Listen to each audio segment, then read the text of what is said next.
সবাই ভাবে মেকআপ আর্টিস্টের জীবনটা খুব সহজ, তারা কিছুক্ষণ সময়ের জন্য আসে আর এক গাদা টাকা নিয়ে যায়, কিন্তু আসলেই যে সেটা সত্য নয় সেটাই আজকে তোমাদের সাথে এই ভিডিওতে শেয়ার করব। হ্যালো সবাইকে, আমার চ্যানেল নতুন অন্য একটি ভিডিওতে তোমাদের সকলকে স্বাগত এবং সুপ্রভাত। এখন প্রায় ভোর ভোর সূর্যটা একটু উঠেছে আর আমরা দুজনে বেরিয়ে পড়েছি হিলের উদ্দেশ্যে। আর দেখতেই পাচ্ছ কত সামনে পেছনে কত ব্যাগপত্র বেঁধে নিয়ে আমরা দুজন মনে হচ্ছে কোথাও একটা লং ট্যুরে যাচ্ছি। হ্যাঁ, তাই লং ট্যুরই বলতে পারো। আর টানা 1.5 ঘন্টা গাড়ি চালানোর পর অবশেষে একটা জায়গায় এসে আমরা থামলাম, আর এই জায়গাটার নাম হচ্ছে ত্রিমোহিনী। তো এখানেই আমরা থেমেছি। এবার এখান থেকে যাব সিদাই বলে একটা জায়গা আছে, অত্যন্ত গ্রামের ভেতরে, বাট খুব যে একটা গ্রাম সেটাও নয়, কিন্তু রাস্তাটা একটু খারাপ। তো যাই হোক, আমরা পৌঁছে গেছি এখানটায়। আর আমার গলাটা একটু খারাপ হয়ে গেছে, কারণ শরীর একটু খারাপ, তাই গলার আওয়াজটাও চেঞ্জ হয়ে গেছে, তো তোমরা একটু অ্যাডজাস্ট করে নিও। আর হ্যাঁ, অবশেষে কিন্তু বাড়িতে পৌঁছে গেছি, মানে বিয়ে বাড়িতে পৌঁছে গেছি। আর বিয়ে বাড়ি শুধু আমার সাজানো বলে নয়, এখানে আমাদের নেমন্তন্ন। আর এইখানটায় নেমন্তন্ন মানে হচ্ছে এই ভাগ্নির বিয়ে আছে, তো সেইখানটাই আমরা এসেছি। আর সবাই অধীর আগ্রহে আমাদের জন্য অপেক্ষা করছিল। আর বর এখানে ডেকোরেশনের কাজ করবে, কারণ ভাগ্নির ছায়ামণ্ডপ সাজাবে আর আমি হচ্ছে ভাগ্নিকে সাজাবো। আর আমাকে কিন্তু আজকে প্রচুর কাজ করতে হবে। আমি কিন্তু আজকে 3টে লুক ওর করবো।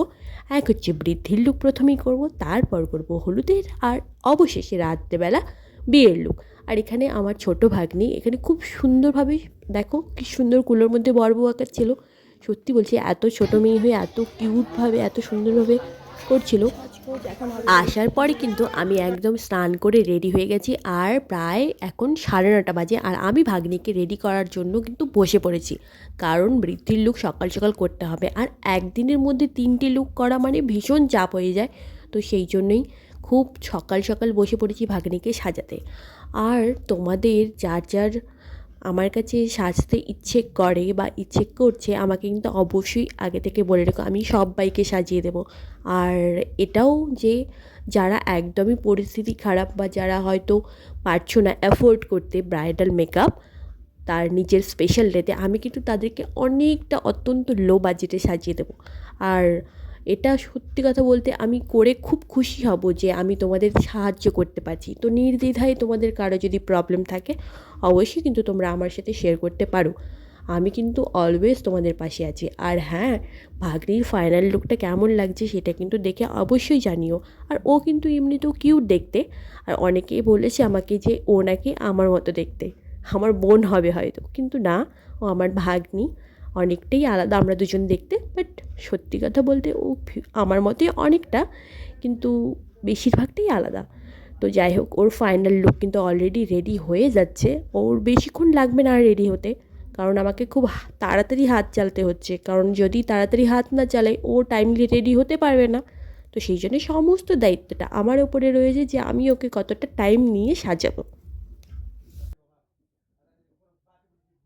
আর হ্যাঁ, একটা মেকআপ আর্টিস্টের কত প্রবলেম হয় তো সেটা আমি তোমাদেরকে বললাম, সেটাই আজকে শেয়ার করব বলেছিলাম। তো শেয়ার করব বলতে এটাই, যে একটা মেকআপ আর্টিস্টের মানে এতটা সমস্যা হয় কাজ করতে গিয়ে, সেটা কেউ দেখতে পায় না। সবাই শুধু দেখতে পায় যে এক গাদা টাকা নিচ্ছে, কিন্তু কেউ এটা দেখতে পায় না তার পরিশ্রমটা। আমি আজকে আরও একটা জিনিস বলতে চাই, যে আমরা যখন মানে ফ্যামিলির একজন কেউ মেকআপ আর্টিস্ট থাকে, তখন অন্যান্য যে আত্মীয় স্বজন বন্ধুবান্ধব সবাই আছে, সবাই ভাবে যে সে তাদেরকে অনেক সুন্দর করে তার বিয়েতে সাজিয়ে দেবে। কিন্তু যখন তাদের কোনো এফোর্ট দেওয়ার থাকে, মানে পে করার থাকে বা কিছু একটা অ্যামাউন্ট দেওয়ার থাকে, তখন তারা দেয় না। তো সেটা নিয়ে আমার কোনো আক্ষেপ নেই, কিন্তু আমার মনে হয় যে তাদের উচিত কিছু একটা মিনিমাম অ্যামাউন্ট তাদের হাতে তুলে দেওয়া। কারণ আমাদের তো প্রোডাক্টের খরচাটা থাকে, সে ঠিক আছে প্রপারলি, আমি বলছি না যে সবটাই দিতে হবে বা দিতেই হবে, সেটাও বলিনি, কিন্তু একটা আমার মনে হয় যে সেটা দেওয়া উচিত একটা মেকআপ আর্টিস্টের, তাহলে অনেকটা হেল্প হবে, কারণ জিনিসগুলো কিনতে তো আমাদের লাগে। তো যাই হোক, ভাগ্নির লুকটা কিন্তু কমপ্লিট হয়ে গেছে, আর আজকে ওর লুকটা বৃদ্ধির কেমন লাগলো অবশ্যই কিন্তু কমেন্ট করে জানিও। আমি কিন্তু প্রচুর খেটেছি ওর লুকটা ক্রিয়েট করতে আজকে। তো দেখা হচ্ছে নেক্সট হলুদের একটা লুক আর বিয়ের লুক। টাটা।